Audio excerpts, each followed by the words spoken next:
Le mercato du Barça vient de basculer dans tous les sens et aujourd'hui, aucun dossier ne ressemble à ce qu'il était hier.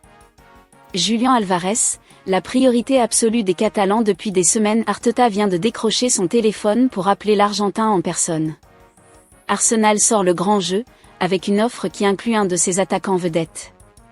Et l'Atlético, lui, préférerait vendre à Londres plutôt qu'à Barcelone. Le Barça est en danger sur ce dossier. Pendant ce temps, une bombe tombe sur le Real Madrid. Rodri est sur le point de signer au Barça et en Espagne, certaines légendes merengues sont furieuses. L'une d'elles vient de lâcher des mots très forts contre sa propre direction. Marc Casado, lui, est toujours dans l'impasse.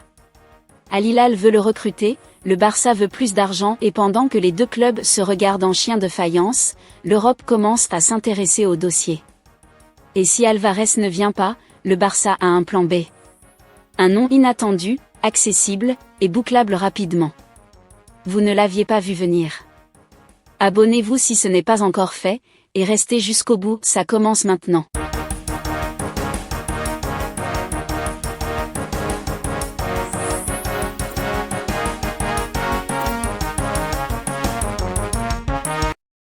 Transfert gelé, Barcelone nage à contre-courant d'Al Hilal.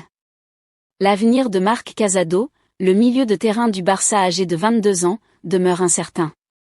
Al Hilal a déjà fait un pas en avant en soumettant une offre au Barça pour recruter Casado, mais le club catalan a rejeté cette proposition en juillet dernier. Depuis, les négociations entre les deux clubs restent loin d'aboutir à un accord définitif. Le journal, Mundo Deportivo, a indiqué que le désaccord porte sur l'évaluation de la valeur du joueur, le Barça réclamant une somme supérieure à 30 millions d'euros, aspirant même à se rapprocher des 40 millions, un montant qu'Al Hilal ne souhaite pas atteindre. Sur le plan personnel, les négociations avec Casado ont atteint un stade avancé et il existe une bonne entente entre le joueur et Al Hilal. Néanmoins, l'accord définitif dépend de la capacité des deux clubs à rapprocher leurs points de vue. Dans le même temps, le milieu de terrain suscite l'intérêt de plusieurs championnats européens, ce que le produit de l'académie du Barça considère également d'un bon œil. Des clubs de Serie A, de Bundesliga et de Premier League suivent de près la situation de Casado, même si aucune offre officielle n'a été présentée jusqu'à présent. Pour l'heure, l'offre d'Al Hilal reste la plus sérieuse, bien que les divergences financières avec le Barça maintiennent le dossier dans l'impasse. Le Real Madrid nous a pris pour des idiots.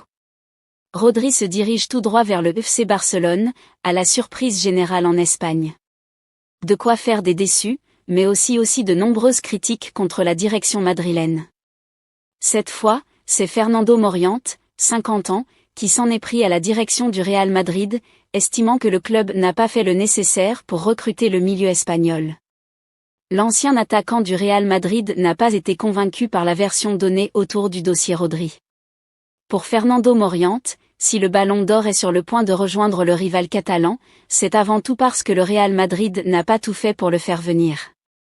Invité de l'émission El Partidazo de COP, il s'est dit très agacé par la tournure des événements, c'est une mauvaise blague. On nous prend un peu pour des idiots. Il est clair que le Real Madrid ne voulait pas Rodri. Pour Moriente, le Real Madrid ne laisse pas échapper ce type de joueur lorsqu'il le veut vraiment, et pense que le club merengue est le principal fautif dans ce dossier. Le Real Madrid ne se trompe pas sur ce genre de dossier. Il peut passer à côté d'un arrière droit de 14 ans, mais pas d'un joueur comme celui-là. De plus, l'ancien international espagnol ne croit absolument pas à l'idée selon laquelle Rodri aurait choisi le FC Barcelone uniquement pour son style de jeu. Le Real Madrid n'a pas tout donné.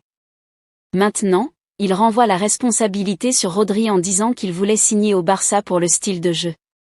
C'est une très mauvaise blague pour ceux qui connaissent le football. Et de conclure, quand le Real Madrid est vraiment allé chercher ce type de joueurs, il les a obtenus. Figo est venu, Zidane est venu, Owen est venu, Ronaldo est venu. Que personne ne vienne maintenant me dire que Rodri voulait jouer ailleurs. Mikel Arteta passe un appel personnel à Julián Álvarez alors qu'Arsenal lance une ultime offre pour recruter la star de l'Atlético de Madrid. L'entraîneur d'Arsenal, Mikel Arteta, a pris les choses en main en appelant personnellement Julián Álvarez dans une ultime tentative pour attirer l'attaquant dans le nord de Londres. Arsenal veut absolument recruter l'international argentin, malgré le fort intérêt des géants de la Liga que sont Barcelone et l'Atlético Madrid, ainsi que la position ferme du club madrilène concernant une vente. Arteta a personnellement contacté Alvarez alors qu'il cherche à boucler un transfert phare avant la fermeture du mercato, selon Eldemark. Arsenal a depuis longtemps identifié l'ancien joueur de Manchester City comme sa cible offensive prioritaire, et Arteta dirige désormais cette piste avec un appel direct au joueur. Si Viktor Gyökeres a réussi une première saison productive à l'Emirates Stadium avec un total de 21 buts, le staff technique estime qu'un joueur du pédigré d'Alvarez est exactement ce qu'il faut pour enfin remporter la Ligue des Champions. Après leur défaite amère contre le Paris Saint-Germain en finale la saison dernière. Alors que Diego Simeone tient publiquement à conserver son compatriote, la direction de l'Atlético de Madrid préférerait largement faire affaire avec Arsenal plutôt que de renforcer un rival direct en Liga, le FC Barcelone. Mundo Deportivo a précédemment indiqué que le club avait activement tenté d'orienter Alvarez vers la Premier League, même si ses efforts n'ont pas encore fait changer d'avis le joueur. Dans une initiative audacieuse pour rendre l'offre plus attractive, Arsenal a proposé d'inclure l'international suédois Gyökeres dans le cadre d'un échange, selon COP. Cela offrirait à Simeone un remplaçant immédiat pour l'Argentin, ce qui pourrait atténuer le choc de perdre une figure aussi importante. Cependant, l'entourage de l'attaquant est resté ferme sur sa préférence pour le Barça. Malgré la préférence du joueur, l'instabilité financière persistante du FC Barcelone pourrait redonner l'avantage à Arteta. Hansi Flick explorerait actuellement le marché à la recherche de renforts offensifs après le départ de Ferran Torres au Paris Saint-Germain et pourrait même se tourner vers Gyökeres comme alternative potentielle. L'incapacité du club catalan à répondre à l'évaluation d'Alvarez par l'Atlético constituant un obstacle majeur. Conscient qu'un accord pour Alvarez est en suspens, Arsenal n'a pas mis tous ses œufs dans le même panier et aurait entamé des discussions pour Victor Osimhen. L'attaquant nigérian, actuellement à Galatasaray, reste une alternative de haut niveau pour les Gunners si l'Argentin continue de faire attendre Barcelone.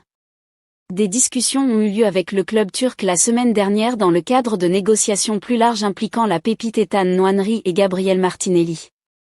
Les prochains jours seront cruciaux pour la stratégie de recrutement d'Arsenal, qui attend une réponse définitive de Madrid. L'intervention personnelle d'Arteta montre le niveau d'engagement du club dans ce dossier, mais la réticence du joueur à revenir en Angleterre reste le principal obstacle. Barça, une surprise à 30 millions d'euros pour oublier Julián Alvarez ? Face aux difficultés du dossier Julián Alvarez, le FC Barcelone étudie plusieurs alternatives pour renforcer son attaque. Ayoze Pérez ferait partie des solutions envisagées. Le Barça prépare ses plans B. Selon les informations de Radio Marca, Ayoze Pérez figure parmi les alternatives étudiées par le club catalan en cas d'échec dans le dossier Julián Alvarez, 26 ans. L'Atlético Madrid reste inflexible concernant son attaquant argentin, poussant les Blaugrana à explorer d'autres options sur le marché. À 33 ans, Ayoze Pérez représente une solution nettement moins coûteuse. L'international espagnol disposerait d'une clause libératoire avoisinant les 30 millions d'euros, permettant au Barça de boucler rapidement l'opération s'il décidait de passer à l'action. Visage bien connu de la Liga, l'attaquant sort d'une saison à 7 buts et 5 passes décisives toutes compétitions confondues. Le profil est évidemment très différent de celui de Julián Alvarez, qui reste la priorité barcelonaise. Mais avec son expérience, sa polyvalence offensive et un prix accessible, Ayoze Pérez pourrait devenir une option de dernière minute si le dossier de l'Argentin reste bloqué.